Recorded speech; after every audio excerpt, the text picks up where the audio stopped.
FTP நேயர்களுக்கு வணக்கம். இன்று நம்மோடு சிறப்பு நேர்காணலுக்காக இணைந்திருப்பவர் காந்தியவாதி சசி பெருமாள் ஆதரவு மது ஒழிப்பு போராளிகளின் ஒருங்கிணைப்பாளர் சுந்தர் அவர்கள். வணக்கம்.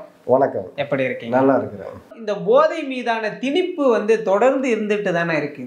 இன்னைக்கு சோசியல் மீடியாவா இருக்கட்டும், டிவியா இருக்கட்டும், எங்க பார்த்தாலும் போதை மீதான திணிப்பு இருக்கும்போது அது எந்த அளவுக்கு மக்கள் மத்தியில போய் சேர விடாம பண்ணிட முடியும்? இல்லை, இது கண்டிப்பாக இப்போ ஆட்சியாளர்கள் மூலம் நடத்தப்படக்கூடியது அது ஒரு டாஸ்மாக் மதுபான கடைகள், அது இல்லாமல் தடை செய்யப்பட்ட கள்ளத்தனமான பலவித போதைப் பொருட்கள், இந்த கள்ளச்சாராயங்கள், கஞ்சா போன்ற போதைப் பொருட்கள்லாம் நிறைய இங்கே நடமாடி கொண்டு இருக்கிறது. அப்போ அதெல்லாம் தடுக்கப்பட வேண்டும், முற்றிலும் ஒழிக்கப்பட வேண்டும் அப்படிங்கிறத நம்ம பார்க்க வேண்டாம். ஏன்னா அதனால தான் பல கட்ட சீரழிவுகளை நம்ம சமூகத்தில், குறிப்பாக நம்முடைய மாணவர்கள், இளைஞர்கள்ட்ட இந்த மாதிரி சீரழிவுகள், பேரழிவுகள் வரதை நம்ம பார்க்குறோம். அப்போ இந்த தடை செய்யப்பட்ட அந்த போதைப் பொருட்கள்லாம் யார் மூலம், எதன் மூலம் கிடைக்கிறது, எப்படி வெளிப்படுகிறது அப்படின்னு பார்த்தா, அதெல்லாம் அதுக்கு தடை செய்யக்கூடிய, அதை ஒழிக்கக்கூடிய அந்த பொறுப்பில் இருக்கக்கூடிய காவல்துறை சார்ந்தவர்கள், அந்த போதை தடுப்பு துறையை சார்ந்தவர்கள்லாம், அதில் இருக்கக்கூடிய அந்த கருப்பு ஆடுகள், இந்த மாதிரி ஒரு கள்ளத்தனமா விற்பனை செய்கிறவர்கள், அந்த சமூக விரோதிகளிடம் கையுந்தான் லஞ்சம், மாமூல் போன்ற பணங்களை பெற்றுக்கொண்டு அவர்களே இந்த மாதிரி ஒரு போதைப் பொருட்களுடைய நடமாட்டத்துக்கு துணை போகக்கூடிய ஒரு லெவலை தான் நம்ம பார்க்க வேண்டியதாக இருக்குது. அப்போ இதன் மீது ஒரு உரிய ஒரு கடுமையான ஒரு நடவடிக்கை மேற்கொள்ள வேண்டும். இது சம்பந்தப்பட்டிருக்கக்கூடிய காவல்துறை சார்ந்த உயர் அதிகாரிகள் மற்றும் ஆட்சி அதிகாரத்தில் இருப்பவர்கள்லாம் இந்த மாதிரி கள்ளத்தனமாக இருப்பதை, இதற்கு துணை போவர்கள் மீது நடவடிக்கை எடுத்து இது முற்றிலும் தடுக்கக்கூடிய ஒரு வேலைகளை செய்ய வேண்டும். அப்பொழுது இது போன்ற போதைப் பொருட்களை கட்டுப்படுத்த முடியும், இது முற்றிலும் ஒழிக்கப்பட முடியும். குறிப்பா இன்னைக்கு இருக்கக்கூடிய இளைஞர்கள் தமிழ் சினிமாவை பார்த்து நிறைய விஷயங்கள் கத்துக்கிறாங்க. நடிகர்கள் என்னெல்லாம் செய்யறாங்களோ அதெல்லாம் தான் உள்வாங்கி அப்படியே இருக்கணும்னு நினைப்பாங்க. ட்ரெஸ்ஸாக இருந்தாலும், காஸ்டியூம்ஸாக இருந்தாலும், எதுவாக இருந்தாலும். அப்படி இந்த போதை பழக்கத்தில் நடிகர்கள் பண்ணக்கூடிய சில விஷயங்கள் அதை அப்படியே இன்னைக்கு இருக்கக்கூடிய ரசிகர்கள் பின்பற்றுறாங்கல்ல, இதை எப்படி பார்க்குறீங்க? இல்லை, இது குறிப்பாக இது பல கட்ட விதத்திலே இது ஒரு பேசும் பொருளாகவே இருக்குது. ஏன்னு சொன்னால், இது அப்போ இருந்து இப்போ வரை எப்படி என்று சொன்னால், ஒரு சினிமாங்கிறது ஒரு பொழுதுபோக்கிற்காக போனால், ஆனால் அதுவே தான் அவர்களுடைய உயிர் நாடியாக இன்னைக்கு நம்ம பார்க்குறோம். சினிமா தளத்திலிருந்து வந்தவர்கள் ஆட்சி மாற்றத்தை ஏற்படுத்தி கொண்டிருக்கிறார்கள். இன்று வரை அப்படிதான் போய்கிட்டு இருக்குது. சினிமாவும் அரசியலும் ஒன்றோடு ஒன்று பின்னி பணிந்ததாக இருக்கிறது. அப்படி இருக்கும் பட்சத்தில் இந்த வரும் இந்த இளம் தலைமுறைகள், இந்த சிறு பிள்ளைகளா அந்த சினிமாவில் அவர்கள் பார்க்கும் பொழுது அந்த காட்சிகள் அவர்கள் மனதில் எளிதாக ஊடுருவிவிடும். ஆகவே ஒரு மிகுந்த ஒரு ரசிகர் கூட்டத்தை இருப்பவர்களுக்குலாம் ஒரு மிகுந்த ஒரு பொறுப்பு இருக்கு. நீங்க கடந்த காலத்துல பார்த்தோம்னு சொன்னா, எம்ஜிஆர் இருக்கிறாரு பாத்தீங்களா, அவர்லாம் அவருடைய நடித்த படங்கள்ல இது போன்ற இந்த குடிக்கிற ஒரு காட்சிகளோ இல்ல புகை பிடிக்கிற காட்சிகளோ அவர் இடம்பெற மாட்டாரு.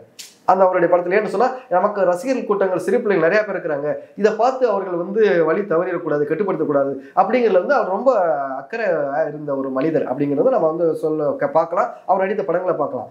அது சமீபத்தில் கூட ஒரு சில மாதங்களுக்கு முன்னால் நடைபெற்ற ஒரு கூட்டத்தில் நடிகர் ரஜினிகாந்த் அவர்கள் இருக்கிறாங்கல்ல, அவர் கலந்து கொண்ட அந்த ஒரு கூட்டத்தில் பதிவு செய்கிறாரு. அந்த கூட்டத்தை ஏற்பாடு செய்திருந்தவங்க அதிமுக கட்சி சார்ந்தவர்களும் ஏற்பாடு செய்திருந்தாங்க தலைமை. அப்போ அதில் அவர் ஒரு கருத்தை பதிவு பண்றாரு. எப்படின்னு சொன்னா, எம்ஜிஆருடைய மனைவி ஜானகி அம்மாள்கிட்ட எம்ஜிஆர் ஒரு கருத்தை சொல்றாங்க ரஜினிகாந்தை பத்தி. எனக்கு ரஜினிகாந்தை நினைச்ச பார்த்தா எனக்கு ரொம்ப மனசு ரொம்ப கவலையா இருக்குது. ஏன்னு சொன்னா, அவரை நம்பி லட்சக்கணக்கான பல ரசிகர்கள் கூட்டம் இருக்கிறாங்க. ஆனா இவர் அந்த புகைப்பட அந்த சினிமா காட்சிகளை புகைப்பிடிக்கிறது, அந்த தண்ணி அடிக்கிறது போன்ற காட்சிகளா வைக்கிறாப்புல. இதை பார்த்து ஒரு பெரும் அந்த இளைஞர்கள் கூட்டம், சிறு பிள்ளைகள்லாம் ஒரு வழி தவறதுக்கு காரணமா இருக்கும் அப்படிங்கிற விதத்துல அது எனக்கு ரொம்ப கஷ்டமா இருக்கு அப்படிங்கிற விஷயத்தை தன்னுடைய மனைவி ஜானகி கிட்ட சொல்லி இருக்கிறாப்புல.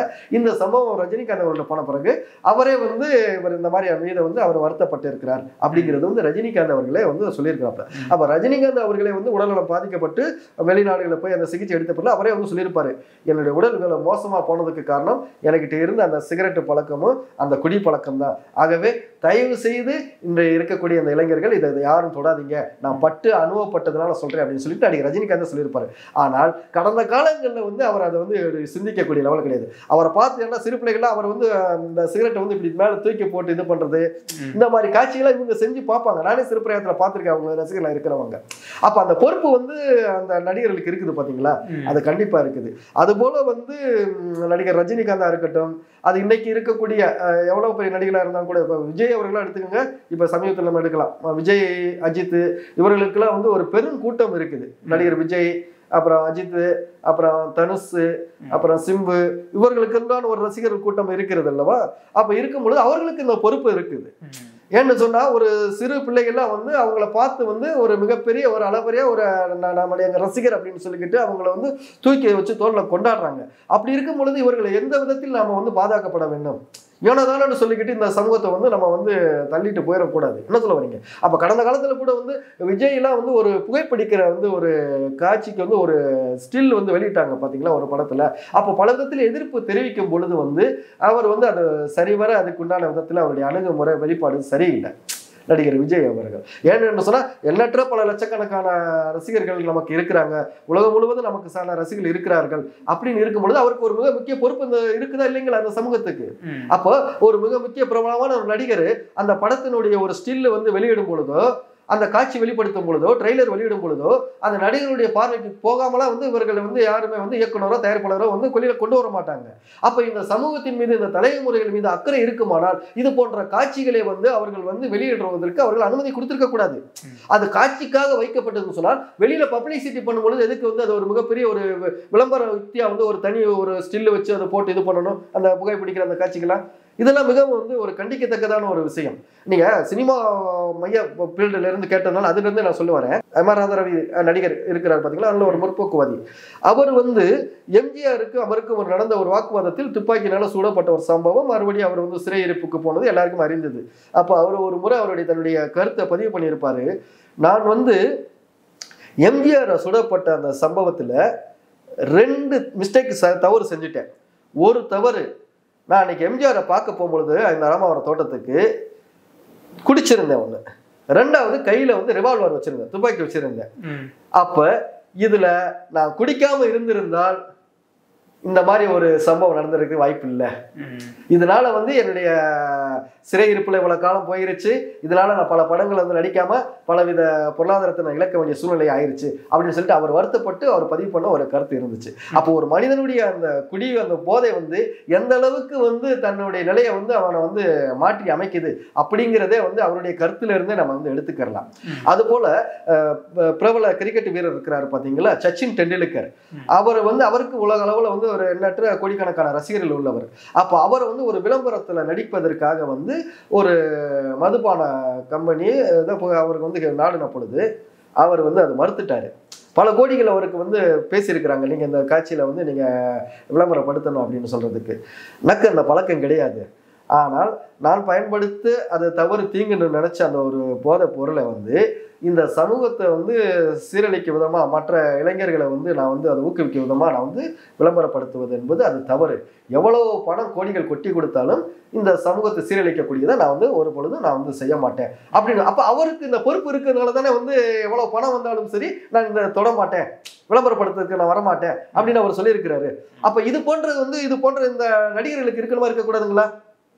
எம்ஜிஆருக்கு இருந்திருக்குது இந்த மாதிரி சம்பவம் வந்து இது போன்ற காட்சிகள் வந்து இளைஞர்களை மற்ற சிறு பிள்ளைகளை வந்து அது தவறா வந்து பாதிப்புக்கு ஏற்படுத்தும், அதுவே என்னதான் இருந்தாலும் சரி அந்த காட்சியில நான் பண்ண மாட்டேன் அப்படின்னு சொல்லியிருக்கிறாரு. ஏன் அவங்க எம்ஜிஆரே வந்து அவங்க புகழ்ந்து முன்னுதாரணமா பேசிக்கிட்டு இருக்கிறாங்க பாத்தீங்கன்னா நடிகர்கள் வந்து அப்ப அவர்களுக்கு வந்து இந்த மாதிரி காட்சிகளை வந்து நாம வந்து எடுக்கக்கூடாது, வைக்க கூடாது, அது மற்ற இந்த தலைமுறைகளுக்கு பாதிப்பு ஏற்படுத்தும் அப்படிங்கிற ஒரு உணர்வு இருக்கணுமா இருக்கக்கூடாதுங்களா? இருக்கணும்ல. அப்ப இந்த சமூகத்தை வந்து பல விதத்திலையும் சீரழிச்சுக்கிட்டு பல விதத்திலையும் வந்து மோசமா வழிநடத்திக்கிட்டு நாங்க இப்போ வந்து இந்த சமூகத்துக்கு நாங்க வந்து அறிவுரை கூறுறோம், இந்த சமூகம் வந்து இந்த மாதிரி ஒரு போதையில போய் விழுந்துடக்கூடாது, நீங்க வந்து ஒரு ஒழுக்கமா இருக்கணும் அப்படின்னு சொல்றது என்ன? அவங்கள படும் பாதாள குழியில தள்ளி விட்டுக்கிட்டு இப்ப மறுபடியும் நான் அவங்களுக்காக நான் மீட்க போறேன் அப்படின்னு சொல்றதுலாம் வந்து ஒரு கேள்வி குத்தா தான் இருக்குது. ஆகவே இது எதற்காக நான் இங்க பதிவு செய்கிறேன் என்று சொன்னால், மிக ஊடக வெளிச்சத்தில் இருக்கிறவங்க பிரபலமான மனிதர்கள் இந்த சமூகத்துக்கு முதல்ல ஒரு முன்னுதாரணமா இருக்கணும். நாம வந்து அந்த தலைமுறைகளுக்கு வந்து எந்த மாதிரி இதை வந்து நம்ம வந்து பிம்பத்தை வெளிப்படுத்துறோமோ அது அவர்களை வந்து ஒரு ஈர்ப்பை ஏற்படுத்தும். அப்ப இந்த மாதிரி வந்து ஒரு போதை போன்ற கலாச்சாரங்கள், இந்த சரக்கு அடிக்கிறது, இந்த புகைப்பிடிக்கிறது, ஒரு தேவையில்லாத ஒரு சில அசம்பாவிதங்கள் வரக்கூடிய விதத்தில் வெளிப்படுறது, இதெல்லாம் வந்து தவிர்ப்பது இந்த தலைமுறைகளுக்கும் இந்த சமூகத்துக்கும் ஒரு பயன் தரக்கூடியதாக இருக்கும். அதுதான் நான் இங்க கோடிட்டு காமிக்கிறேன். அது எந்த நடிகராக இருக்கட்டும், அது குறிப்பா வந்து பிரபலமா இருக்கக்கூடிய நடிகர்களுக்கு இதோடைய பொறுப்பு இருக்கணும். ஏன்னா எண்ணற்ற கோடிக்கணக்கான ரசிகர்களை வந்து அவங்க பின்தொடர்றாங்க பாத்தீங்களா. அப்ப அந்த சிறு பிள்ளைகள்லாம் வந்து அதை பார்க்கும்பொழுது அவங்களுக்கு என்ன ஆகும், எப்ப பார்த்தாலும் அந்த சினிமாவில் வந்து இந்த மாதிரி ஒரு குடிக்கிறது, இந்த போன்ற போதைப் பொருட்களை வந்து பயன்படுத்துறது, புரியுதுங்களா, வன்முறை காட்சிகள் ஈடுபடுறது, இதெல்லாம் அவன் ரசிக்கக்கூடிய லெவலுக்கு வந்துட்டாங்க. அவனை செஞ்சு பார்க்குறான். இப்போ கூட வந்து நம்ம பார்த்தோம்னு சொன்னா வந்து இந்த பலவித அந்த கூலி படையெல்லாம் இருக்கிறாங்க பாத்தீங்களா, இந்த வெட்டரா வன்முறை இந்த கலாச்சாரத்துல ஈடுபடுறாங்களா பார்த்தோம்னு சொன்னா அவங்க எல்லாம் வந்து இந்த போதை பழக்கத்துக்கு உள்ளான ஒரு இதை பார்க்குறாங்க. கஞ்சா அடிக்கிறவங்க, பலவித போதைகளை பயன்படுத்துறாங்க, அவங்க எல்லாம் இந்த மாதிரி பலவித குற்ற சம்பவங்கள் ஈடுபடக்கூடியதாக தான் இருக்கிறாங்க. புரியுதுங்களா. அப்ப இது போன்ற சம்பவங்களுக்கு வந்து இவங்களே என்ன பண்றாங்க, அந்த சினிமா மோகத்துல பார்க்கும் பொழுது அது ஒரு பொழுதுபோக்கு அப்படின்னு சொல்லிட்டு பார்த்து கடந்து போறது ஒரு கூட்டம். ஆனா அதை பார்த்துக்கிட்டு என்ன பண்றாங்க, குறிப்பா வந்து இந்த சாமானிய பிள்ளைகள் இருக்காங்க பாத்தீங்களா, அது அப்படியே அவனை வந்து அவன் போடுற உடைகளா இருக்கட்டும், அவன் படுத்து எந்தெந்த விதத்துல அவன் பண்ற ஹேர் ஸ்டைல், அவன் பண்ற உடை, இது போன்ற எல்லாத்தையுமே அவன் பயன்படுத்த இது பண்றான். அப்ப அவனுடைய சில செயல்களையும் வந்து அவன் செஞ்சு பார்க்கக்கூடியதா தான் இருக்குது. ஏன்னா அப்ப நல்ல விஷயத்தை விட வந்து தீய செயல் வந்து குயிக்கா வந்து ரீச் ஆகும் பாத்தீங்களா, அந்த மாதிரி இருக்கு. ஆகவே வந்து சினிமா துறையில் இருப்பவர்கள் இந்த சமூகத்துக்கு ஒரு பொறுப்புடன் ஒரு பாதுகாப்போட இருக்கிற விதமான ஒரு சில விதத்தில் காட்சிகளை அவர்கள் அமைக்க வேண்டும். நிச்சயமா இந்த போதையின் தாக்கம் தமிழகத்தில் எவ்வாறு இருக்கிறது என்பதை மிக தெளிவாக சொன்னீங்க. நம்ம மேலும் ஒரு காணொலியில சந்திக்கலாம். நன்றி.